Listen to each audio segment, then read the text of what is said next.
Glória a Deus, irmãos. 2 Coríntios, capítulo 5, verso 11, diz assim: aquele que não conheceu o pecado. O apóstolo Paulo está falando de quem aqui, irmãos? De Jesus Cristo. Aqui diz que Jesus Cristo não conheceu o pecado, amém? A Bíblia diz que Jesus foi tentado, mas Jesus não conheceu o pecado. É importante, irmãos, porque só um recado, irmãos. Hoje as crianças, todo primeiro domingo do mês, as crianças ficam aqui, tá? Ficam junto com os seus pais. E geralmente no primeiro domingo nós fazemos a ceia, mas nós vamos fazer domingo que vem, que nós vamos fazer junto com a apresentação dos novos membros para a igreja. O apóstolo Paulo então diz que Jesus Cristo não conheceu o pecado, mas veja, Jesus foi tentado. Se Jesus não fosse tentado, talvez nós pudéssemos falar, para ele foi muito fácil, porque ele, como Deus, ele andou aqui sobre a terra e não pecou, então talvez para ele fosse fácil. Mas eu quero dizer para você que a Bíblia diz que Jesus Cristo abriu mão da sua divindade e andou como homem nessa terra, e ele foi, em tudo ele foi tentado, mas nele não houve pecado. Amém, irmãos? A Bíblia fala que Jesus teve fome, a Bíblia fala que Jesus chorou, a Bíblia fala que Jesus foi tentado. Então Jesus andou como homem sobre essa terra. Sabe, era importante que ele se tornasse semelhança de pecado, andasse como homem aqui, para que ele pudesse chegar diante de Deus e ser apresentado como um sacrifício vivo. Mas é interessante, muitas pessoas acham que tentação é pecado. Tem muitas pessoas que chegam, pastor, eu estou com um problema seríssimo, eu estou com uma vontade tremenda de fazer coisa errada. Já viu isso? No Brasil é comum, ou tal, não sei, quem ainda se lembra, está há pouco tempo aqui, o cheque pré-datado, né? Tem o pecado pré-datado, né? O cara já está se programando para pecar. Pastor, eu estou com uma vontade tremenda de pecar. Eu falei, não, filho, para com isso, tira isso da sua cabeça. Mas esse é o pecado pré-datado, ele já se programa. Não, amanhã não vai ter jeito, eu vou ter que pecar. Então, mas veja, tentação não é pecado, irmãos. Jesus foi tentado. Então, se tentação fosse pecado, Jesus teria pecado, porque a Bíblia fala que Jesus foi tentado. Sabe, muitas vezes nós somos tentados, nós habitamos nesse ambiente, nesse corpo, nessa casa física que é o nosso corpo, que é sujeita ao pecado, e não foi diferente quando o próprio Deus habitou dentro dessa casa material, dessa habitação temporária que é o nosso corpo, e ele teve que se sujeitar ao pecado. Sexta-feira eu falei um pouco das influências que o pecado fez em nossa vida, né? A influência do pecado no nosso corpo, que permitiu que nós tivéssemos doenças, que permitiu que nós envelhecêssemos, sabe? O projeto de Deus para o nosso corpo não é esse. Por isso o Senhor há de nos dar um corpo glorificado quando nós formos para a glória, porque esse corpo ele é corruptível. A Bíblia fala que a nossa casa terrena ela é corruptível, mas o nosso espírito ele é incorruptível. Você sabe que o apóstolo João, ele escreve na sua carta, ele diz assim, que aquele que é nascido de Deus, ele não peca. Eu quero que você não faça confusão. Ali está falando do Espírito, porque a nossa carne não nasceu de Deus, o nosso Espírito nasceu de Deus. Amém? Ninguém voltou para o ventre de sua mãe aqui.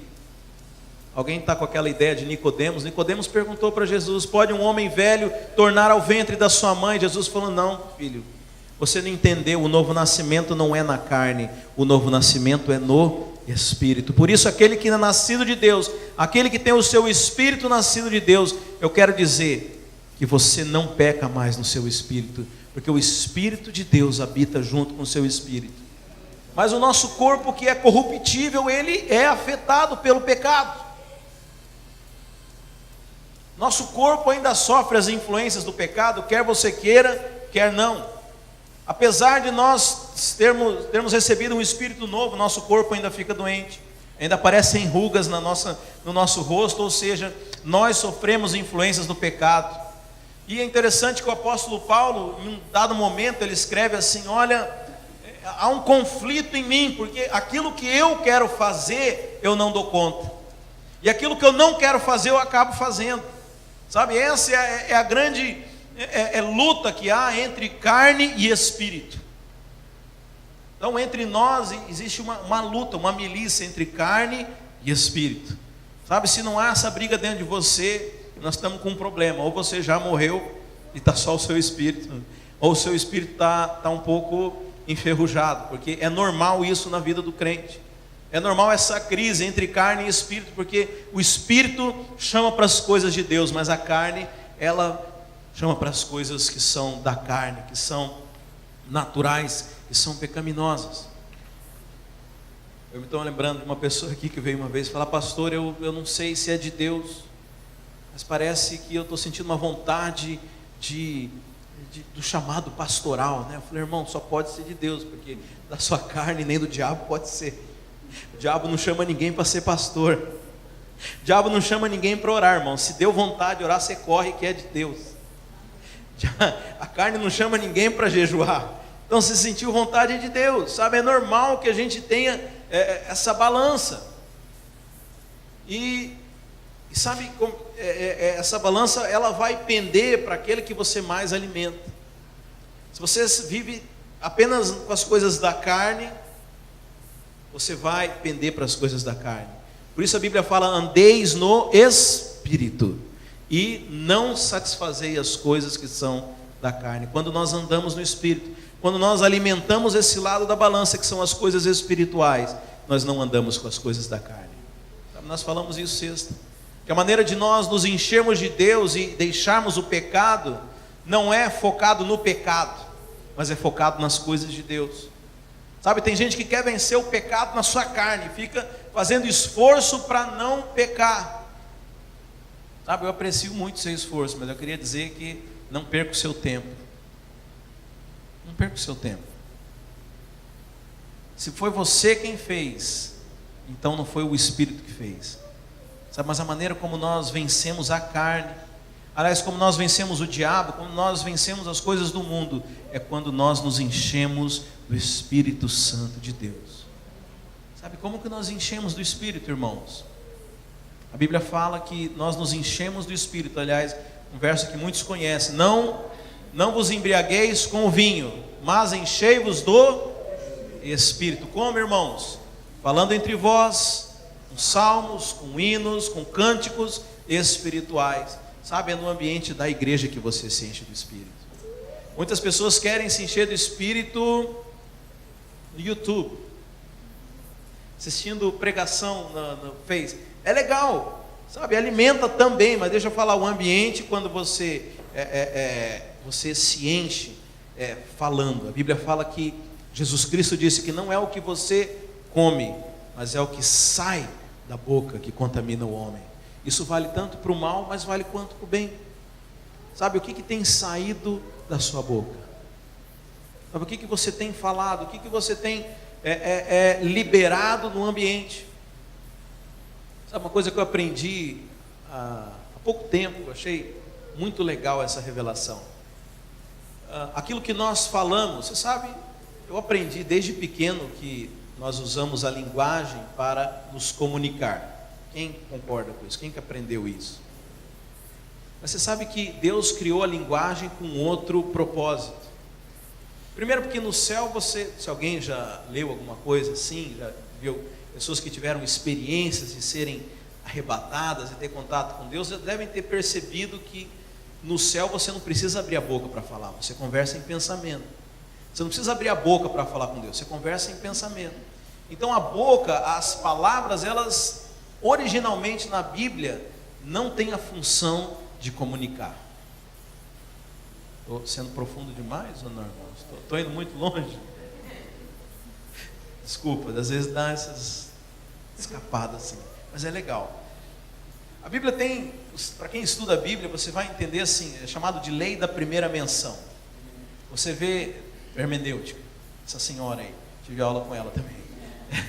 Hermenêutica é a ciência de interpretação da Bíblia.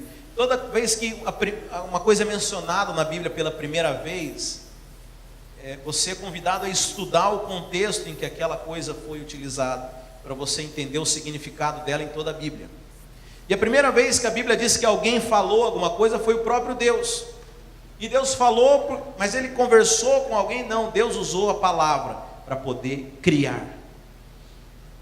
A Bíblia diz, Deus disse, haja luz, e houve luz. Então as nossas palavras, elas não são necessariamente para se comunicar. Nossas palavras têm o poder de criar, de gerar coisas no mundo físico, coisas que estão no mundo do espírito, e trazer para o mundo físico. Você percebe a importância das suas palavras? Sabe, eu sempre soube disso, mas nunca tinha entendido. E aí eu descobri, esses tempos atrás, o porquê disso. Porque as nossas palavras, elas foram feitas para gerar. Sabe, muito cuidado com aquilo que você fala, porque você tem o poder de criar as coisas. Assim como o nosso Pai Celestial, Ele cria as coisas com a sua palavra. Nós, como seus filhos, também criamos as coisas. Por isso nós criamos um ambiente, nós nos enchemos do Espírito quando nós falamos, irmãos. Sabe, às vezes eu fico incomodando os irmãos aqui, não é porque eu sou chato na hora do louvor. O irmão, abre a sua boca, adora ao Senhor, louve, porque nós estamos construindo um ambiente, uma atmosfera de adoração através da nossa boca. Quando nós abrimos a boca, nós estamos mudando o ambiente espiritual desse lugar. Sabe, nós precisamos utilizar isso e nos encher do Espírito.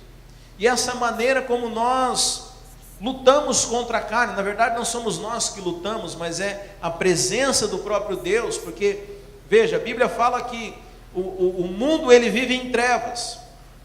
E é interessante que você for olhar a definição na física de escuro, de trevas, é simplesmente a ausência de luz.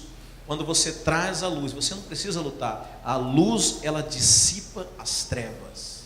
A presença da luz faz com que as trevas simplesmente acabem. Sabe, o que nós precisamos é buscar a presença de Deus, é nos encher da parte de Deus. Sabe, e não lutar contra o pecado. Deixa eu te dizer, o pecado já foi vencido lá na cruz, amém? Amém, irmãos. Pois então a palavra diz, continuando aqui em 2 Coríntios 5, 21, que aquele que não conheceu o pecado, Jesus Cristo, Ele o fez pecado por nós. Ou seja, Deus colocou o nosso pecado sobre Jesus Cristo, para que nele fôssemos feitos justiça de Deus. Amém, irmãos? Amém. Declare assim: eu fui feito justiça de Deus em Cristo Jesus. Você sabe, irmãos, a doutrina da justificação é uma das doutrinas mais difíceis da igreja do Senhor entender. Se há uma luta no mundo do Espírito para que alguém não se converta ao Evangelho, a Jesus Cristo, eu quero dizer que uma vez que essa pessoa se converteu, o diabo agora trava uma segunda luta, que é para que ele não compreenda a doutrina da justificação. Você sabe, a doutrina do perdão, muitos entendem. Sabe, você provavelmente precisou entender isso para que você se convertesse. Qual que é a doutrina do perdão, irmãos? Eu pequei, o salário do pecado é a morte, mas Jesus Cristo morreu por mim e levou o meu pecado na cruz, e hoje eu fui perdoado. Amém? Todos creem nisso? Amém. Glória a Deus. Agora, a doutrina da justificação é mais difícil de entender, irmãos. Agora, porque a justificação ela é muito mais do que o perdão. Você sabe, um criminoso, vamos pegar um exemplo de um criminoso aqui. Um criminoso que cometeu um homicídio, ele está condenado, vamos supor que for aqui no estado da Flórida, ele vai ser condenado à morte, assim como nós, pelo nosso pecado, estávamos condenados à morte. Mas vamos supor que o governador do estado resolve conceder o perdão judicial para aquele homicida. É possível isso, tá, irmãos? Então aquele homicida que estava condenado à morte, e eu quero que você se coloque nesse lugar agora, foi perdoado pelo governador. Então ele não tem mais pena, ele foi perdoado, entenderam? Mas ele continua sendo um homicida, ele é apenas um homicida perdoado. Mas quando nós falamos de justificação, a Bíblia está dizendo que Deus pegou a justiça de Cristo e colocou sobre você. Sabe, você não foi apenas perdoado, mas você foi justificado. Você sabe, se nós fôssemos apenas perdoados, nós estaríamos ainda no 0 a 0, vamos dizer assim. Nós não tínhamos nada de mal, porque eu tinha sido perdoado, mas nada de bem. E aí isso é insuficiente ainda para poder se relacionar com Deus. Mas a Bíblia fala que Deus não apenas perdoou os nossos pecados, mas pegou a justiça, os atos de justiça de Jesus Cristo e colocou sobre nós. E nós fomos justificados, ou seja, todas as obras de justiça de Jesus Cristo foram colocadas em nós. Por isso nós somos aceitos diante de Deus pelo sangue de Jesus Cristo. Por isso nós podemos orar e pedir as coisas para Deus. Se nós fôssemos apenas perdoados, nós não podíamos pedir nada para Deus. Porque ser simplesmente perdoado não te dá acesso a nada. Por que Deus derramaria do seu favor sobre você? Você foi simplesmente perdoado, mas você continua sem fazer nada. Não, mas Deus nos abençoa hoje, porque sobre nós existem atos de justiça que o Senhor Jesus praticou. Ah, pastor, é difícil isso? É difícil de entender. Talvez você nunca tenha escutado isso. Mas veja, deixa eu te perguntar uma coisa. Jesus Cristo cometeu o pecado? Mas a Bíblia, nós acabamos de ler que Deus colocou o nosso pecado em Jesus Cristo. Deus pode fazer isso? Pode, Ele é Deus. Pode e fez. Ele nunca pecou, mas Deus colocou o pecado nosso sobre Ele. Agora deixa eu falar, nós nunca fomos justos, mas Deus pegou a justiça de Jesus e colocou em nós. Amém? Você crê nisso? Você tem fé para isso, irmão? Você tem fé para orar como justo? Como é que você ora? Eu estava ouvindo, eu gosto de ouvir os irmãos orar, né? Porque oração fala muitas coisas, né? Aliás, eu estava ouvindo um pregador um dia desse, na internet, e ele estava cuspindo fogo lá, essa história aí de música, de chamar Jesus de você, ou de chamar Deus de você. Eu falo com meu pai é Senhor, como se assim. E eu fiquei pensando no tipo de relacionamento desse rapaz com Deus. Você sabe, isso fala muito de nós. Como é que você se relaciona com Deus? É papai? Ou é assim, tu que estás no céu, Senhor das galáxias? Sabe isso? E eu gosto de observar a oração, né, das pessoas, né? Os irmãos vão ficar constrangidos de orar perto de mim agora, né? E eu estava ouvindo o irmão orar, pedindo misericórdia. Senhor, tenha misericórdia de nós. Tenha misericórdia. Aí eu não me contive, irmão. No final eu falei, irmão, esse negócio de misericórdia é mais para o Velho Testamento. Não é oração do Novo Testamento. Porque misericórdia é você deixar executar uma pena.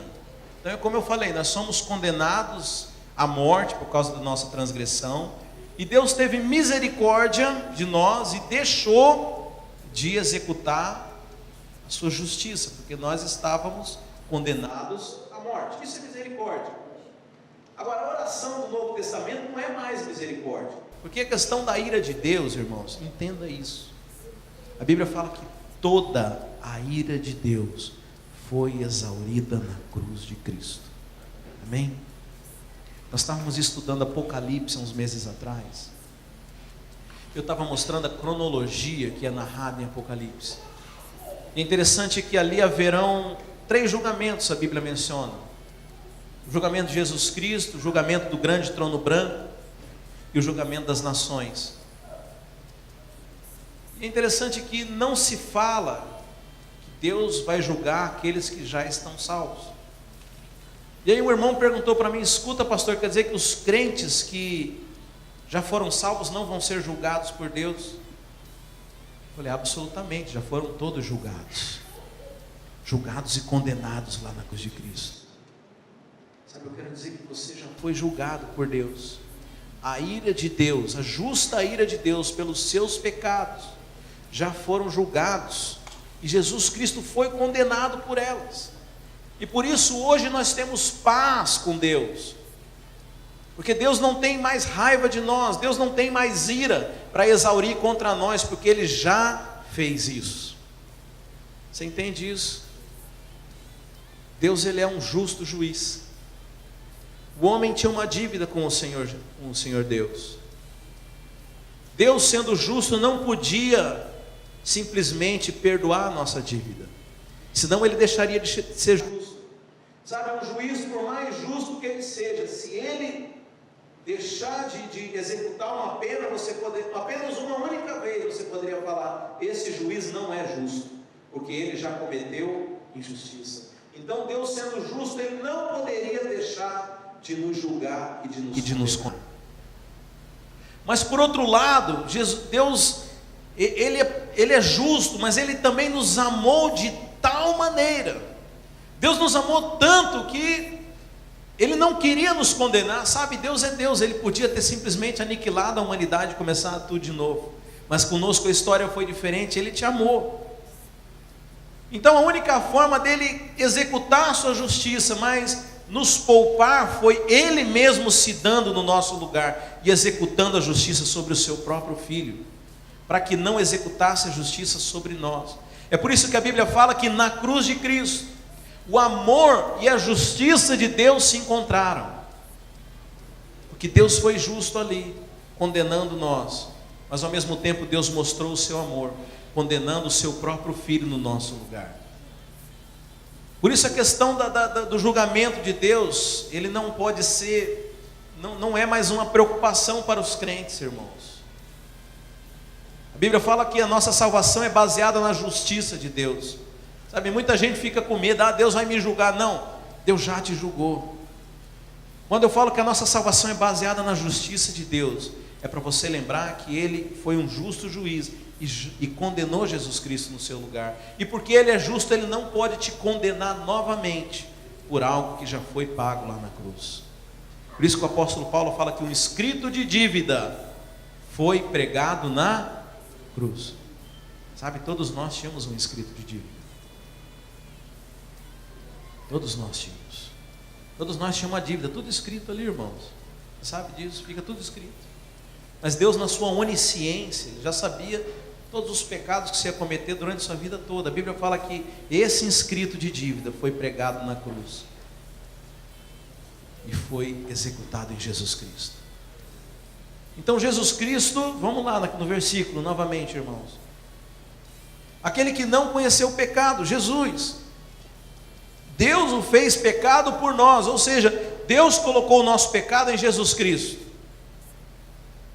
para que em Jesus nós fôssemos feito justiça de Deus. Sabe, irmãos, nós somos hoje justos, amém? Nós precisamos ter fé para isso, irmãos. Sabe, nós somos santificados em Jesus Cristo, nós somos os santos. Sabe, Deus, quando olha para nós, Ele vê a justiça de Jesus Cristo. Está na Bíblia, irmãos. Não é pelo que você faz. Você sabe, o problema do homem é querer merecer as bênçãos de Deus através da sua própria justiça. Como eu falei aqui, eu acredito que entre nós já não tem ninguém que acredita que ele é salvo por obras do tipo: eu tenho que dar sopão para os pobres para ser salvo, eu tenho que fazer caridade para ser salvo. Mas infelizmente muitos crentes não fazem esse tipo de obra, mas fazem outro tipo de obra. Acha que ele vai ser salvo pelo tempo que ele ficou orando, ou pelo tempo que ele jejuou, pela quantidade de cultos que ele veio, ou pela vida sem pecado aparentemente que ele levou. Sabe, não é isso que te salva. Tudo isso é maravilhoso, irmãos, mas não é isso que te salva. O que te salva é a obra de Cristo. O que te salva é a obra de Cristo que foi colocada em você. Por isso hoje nós somos uma multidão de justos diante de Deus. Nós andamos nessa terra como justos. O mundo espiritual nos conhece como justos. Quando nós oramos é como se o próprio Cristo estivesse orando, porque a justiça de Cristo foi colocada em nós. Quando Deus abre os céus e Jesus é batizado e fala: este é o meu filho amado em quem me comprazo. Eu imagino que Deus deve ter olhado para Jesus Cristo e enxergado a justiça de Cristo e falar: esse é o meu filho que eu amo, em quem eu tenho prazer. Deixa eu falar, isso foi colocado sobre você.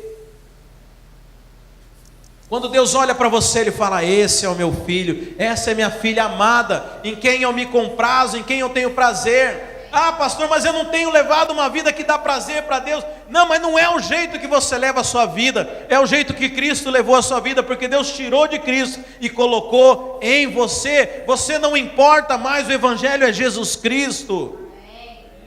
Nós somos salvos é pela fé e não pelas nossas obras. A Bíblia fala que Abraão, ele creu, e isso lhe foi imputado por justiça, ou seja, Abraão creu e ele se tornou um justo. Eu quero dizer que se você crê nessa palavra, você se torna um justo. Você se torna um justo. É difícil entender, irmãos, mas é assim. Jesus não pecou e Deus colocou o pecado nele. Nós não temos nada de justiça de Deus, mas Deus colocou a justiça em nós, amém? Essa é a graça, é o favor imerecido, ou seja, favor para quem não merece. Ah, pastor, mas eu não mereço, então é para você a graça. Mas eu não tenho nada de bom. É isso aí mesmo, Deus quis. Dizer o quê? Vamos aproveitar, irmãos. Sabe, eu estava falando da oração, né? Deixa eu ver que hora é isso. 11h47, vou acabar. Quando os irmãos começam a olhar para o relógio, eu sei que está na hora de acabar. Apesar que o pessoal está legal hoje. Você sabe, então a oração que aquele irmão estava orando era de misericórdia. Eu falei: irmão, isso não combina com o Novo Testamento. Sabe qual é a oração do Novo Testamento? Senhor, derrama da tua graça, do teu favor imerecido. Você sabe a diferença entre misericórdia e graça? Eu vou dar um exemplo aqui bem simples. Aliás, eu estava compartilhando com o Dedé esse exemplo. Vamos supor que o filho do seu vizinho, ele não tem habilitação, um rapaz, um garoto de 15 anos. Ele pega escondido o carro, o pai dele viaja, e ele fica na casa, ele rouba o carro do pai, mas ele não sabe dirigir direito, então ele pega o carro do pai dele, vai lá no seu portão e pá, amassa tudo o portão da sua casa. Não, melhor, vamos dizer assim, seu carro está novinho lá na frente do seu driveway, e aí o filho do vizinho dá aquela ré abençoada assim, e rebenta o seu carro. O que é justiça do ponto de vista humano? Esse rapaz está errado, certo? Logo a nossa carne, nossa justiça própria. Eu vou chamar a polícia, eu vou fazer acontecer, eu vou chamar a imprensa, porque isso está errado. E os outros vão chegar para você: não, você tem razão mesmo. Olha aí que coisa absurda, que coisa absurda. Vamos chamar a polícia. Isso é justiça humana, ok? Mas aí, não, eu vou usar de misericórdia com esse rapaz. Eu não vou chamar a polícia. Eu vou deixar como está. Você pode ir, depois você se vira, você arruma o dano que você fez. Não, você é mais misericordioso com você. Não precisa nem pagar o meu carro. É uma boa misericórdia, não é? Hã? Agora eu vou dizer o que é justificação.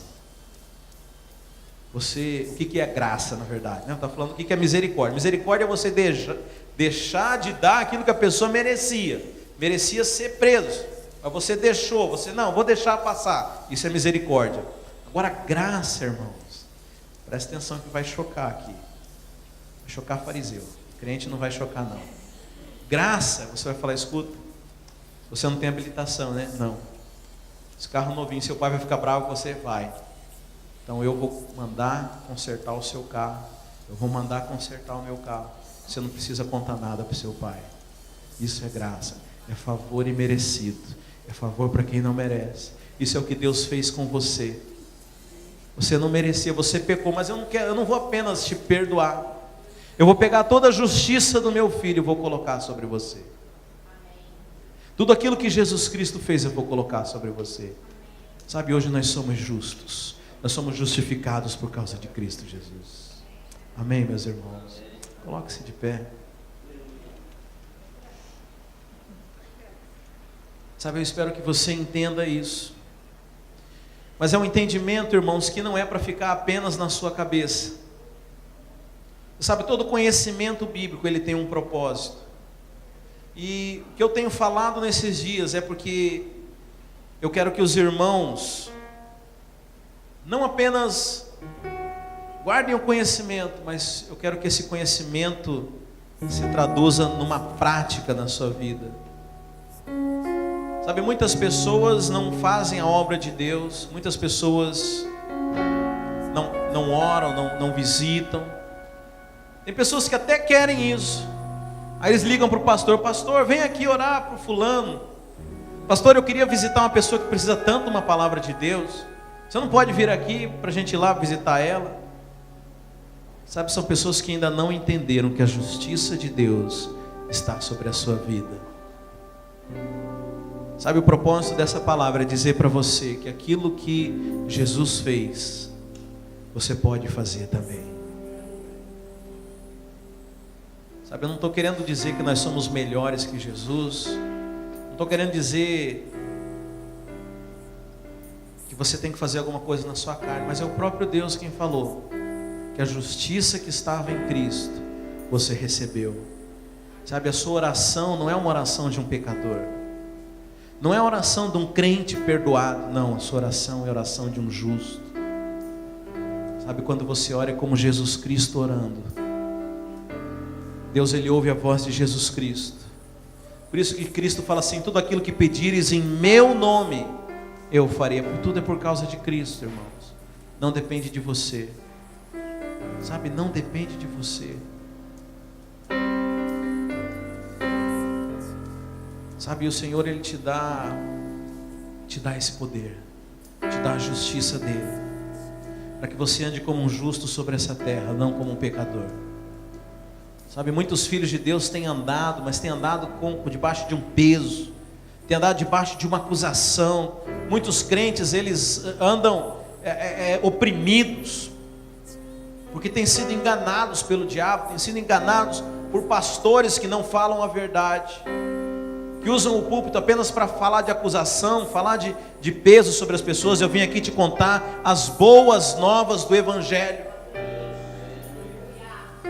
As boas novas do Evangelho, que alguém foi lá e pagou a sua dívida. E não apenas pagou, mas deixou um crédito que, por mais que você gaste a vida inteira, você não vai dar conta de consumir esse crédito.